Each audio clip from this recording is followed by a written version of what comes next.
John, you've coached the Inter Ross a few times now. When you're coming up against a Ross line team, what are you prepared for that might be different to other teams?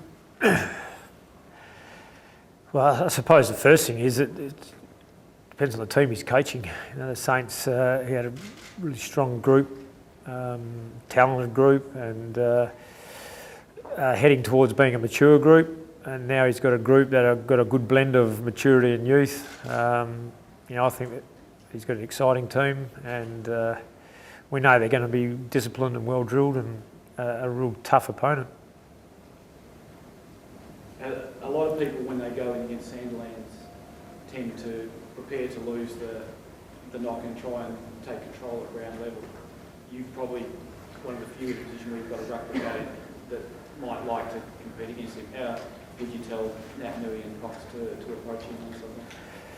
It's out of my area of expertise on how to deal with that, but both boys have played against Aaron numerous times now, as has obviously Aaron against them, and we could look back in history and look at who's won the hit-outs and those sort of things, but there's so many other factors that are going to impact rather than who gets their hand on the ball first. So, either way, you got Cox and Sandilands, who have been All-Australian ruckmen I don't know how many times in the last 6 or 7 years, but we're going to be blessed to see them both out there with a young, exciting Nat Nui coming through as well, a young Clark who looks a very talented player. So as good of ruck talent on the field this week as I think you'll ever see.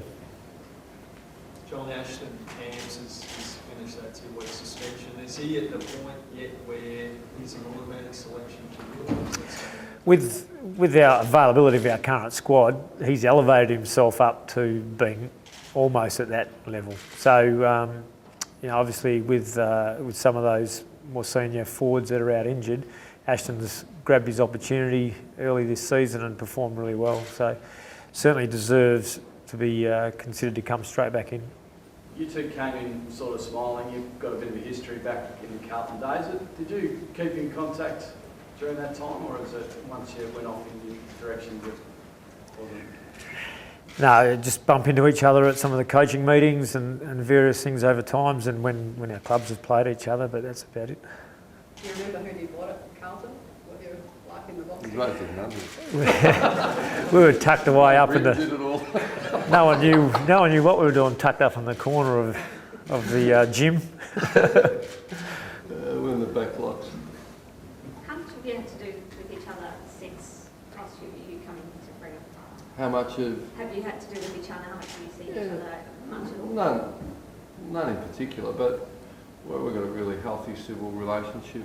I think we all understand the pressure. There's a job, so there's a mutual understanding, and because work together. I can only talk for myself. Respect John and enjoy John's company when we come across each other. But we've both got families and kids and jobs running around everywhere, and demanding jobs. So there's certainly been no social crossover. Would you say you're friends? What defines a friend? Yeah, I would. Yeah. You agree? Yeah. We're friends. We're in. How do you get feel about Ryan Crowley as a footballer?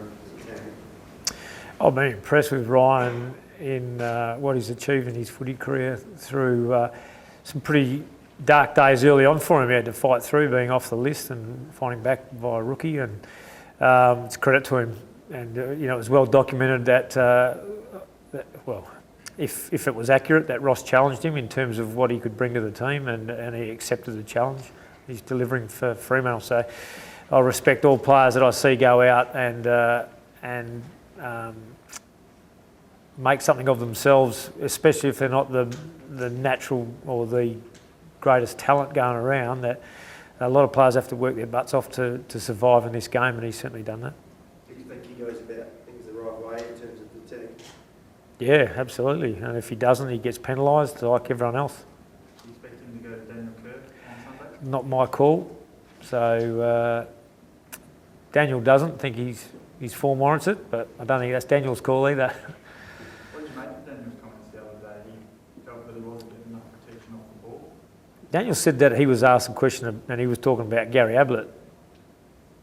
Was that? I wasn't there, so I don't really know. But he said, because the boys were getting stuck into him, as they do.